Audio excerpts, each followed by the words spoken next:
Well, hello there, and welcome to another edition of Warbird Wednesday. My name is Fred Bell, the Vice Chairman of the Palm Springs Air Museum, and today we're going to be talking about another reconnaissance aircraft. Now, this one is down in the weeds. This was actually a suggestion from good old Greg Kenny off camera.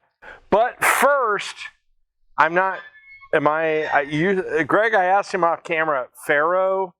I feel like maybe a Roman helmet here, but I'm going to go ahead and get this off for my Ancilla assistant. Oh, there we go.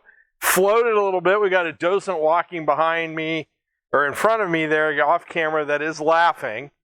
So he thought it was funny. So today we're talking about the Hughes, the XF-11, or the XR-11 in 1948, Greg, when it was reclassified. We'll talk about that in a minute. Now, we don't have one of the XF-11s, but we do have a P-38, which is sort of close, kind of, to the XF-11. I'll go ahead and throw up a plan view. Greg can throw up a plan view of the XF-11, the Hughes aircraft. Now, this interesting thing, this model here, this is Glacier Girl. You should go out and look out Glacier Girl, folks. It's a really cool model. But the XF-11 was a high-altitude reconnaissance aircraft. It was actually ordered by the United States Air Force in 1944 from Hughes Aircraft. Now, there were all kinds of machinations about this airplane, which I'm going to talk about at the end. But the idea was that this is another reconnaissance aircraft we're going to do, the Rainbow. But these two aircraft, these higher speed aircraft, pressurized, flush rivets, slicked up to all get out. The power plants on this aircraft, these were 4360s. They put out 3,000 horsepower a side, and the aircraft was capable of a speed of 450 miles an hour. It had counter-rotating props. Now, Greg can throw up the issue with counter-rotating props, but counter-rotating props on aircraft can be dangerous because of the variable pitch, or if they reverse thrust. And propellers, and these, and we don't do it in jet engines anymore, but you can basically feather a prop, which is turn the prop into the wind, or sideways into the wind to reduce the drag. But if these prop blades move the wrong way, that you don't want them to, they can cause real problems. They can cause the aircraft, you create drag, the aircraft will yaw one way or another, you can get vibration out of it. It's extremely dangerous. But the counter-rotating propellers on this airplane were a huge design problem, and I'll talk about it in a minute. Ultimately, they were Hamilton Standards, by the way, which is a maker of propellers, and that's also important later in the story. So the Air Force ordered 100 of these, and they are based off a design. Howard Hughes was desperate to get the Air Force to give him a couple of aircraft contracts during World War II. And he was so desperate that he funded the, whatever you want to call it, the grandfather airplane to this, or the progenitor aircraft of this, that was called the D-2. The D-2 was a problem in that the Air Force ultimately didn't like it because of its construction. And what construction was it, Greg? It was made out of wood, just like the Spruce Goose. So Howard Hughes had a thing about wood. He liked it. He liked this stuff called Duramold. And Duramold construction is interesting because Duramold construction is about 80% stronger in cylinder form than aluminum. That's why he liked it. The Air Force hated it. And in the D-2 basically went back to Howard Hughes and said, really hate this idea. It will not survive battle damage, and we don't want you to do that. So finally, Howard Hughes, after basically self-funding the D-2, said, okay, he did some machinations, and he went ahead and got the Air Force to order the XF-11. Now, the interesting thing about Duramold construction is that the British, de Havilland Corporation, actually did really well with it, with the DH-88, the Comet.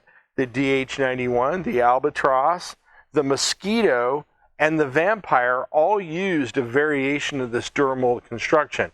So why the United States Air Force made him go to an all-steel or all-metal airplane with aluminum, who knows? I mean, it just doesn't make any sense. But they did. The U.S. Air Force liked the Lockheed, the XP-58 for the reconnaissance role. They did not like the XF-11, but Hughes lobbied and lobbied and lobbied and lobbied and eventually got the contract. Now, the problem with that was that what was happening, Greg? The war was going on. And the war eventually ended. And so the war's over, but you still got this aircraft under production. He finally got it flown shortly after the war, the first aircraft. Now, the scary part about that was what happened, Greg? The aircraft, well, Hughes caused the problem himself. He made the test flight like twice as long as he should have, and he kept playing with the airplane. He figured out that there were some problems with the low-speed control surfaces on the airplane, and he didn't like that, so he kept messing around with it. When he had that problem, then he ran into another problem, and then he ran into a pitch problem with the propellers. Now, at that point, he kept raising and lowering the land gear. Nobody knew why he did this, but he got further and further away from the airport, which is first rule. You're testing an airplane, don't get away from the patch, because if you got to get down, you got to get down quick.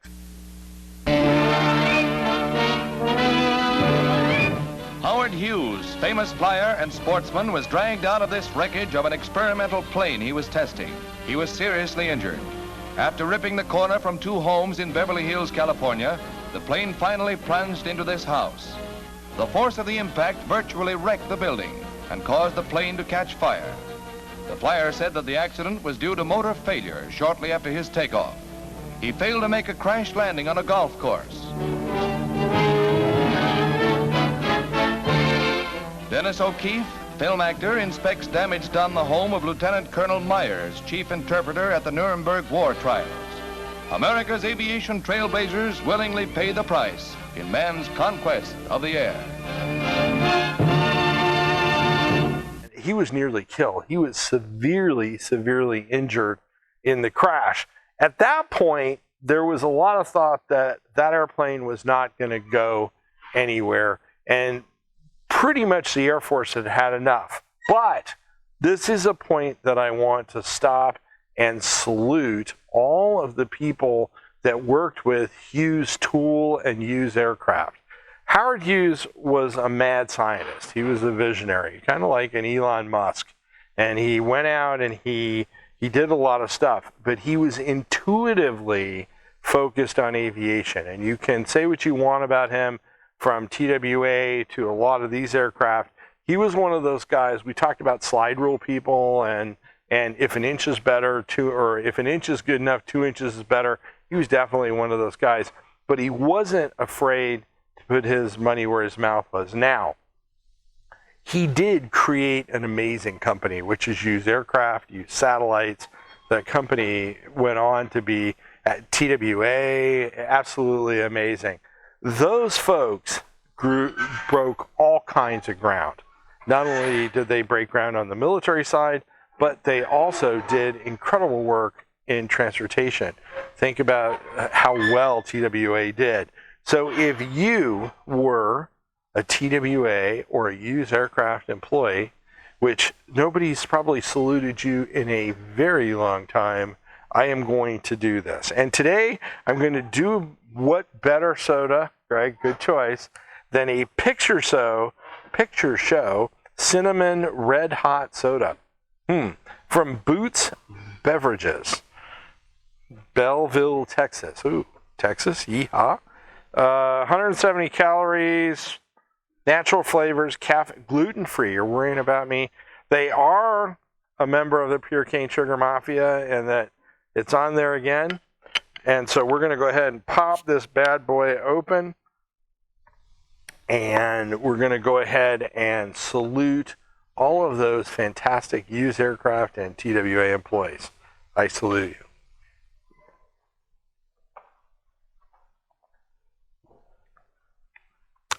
You know what? That's a Red Hot. If you ever had a Red Hot candy, that's not bad. I mean, it's not nasty like it's burning my mouth up, and maybe in 3 or 4 minutes it might, but second salute or second sip.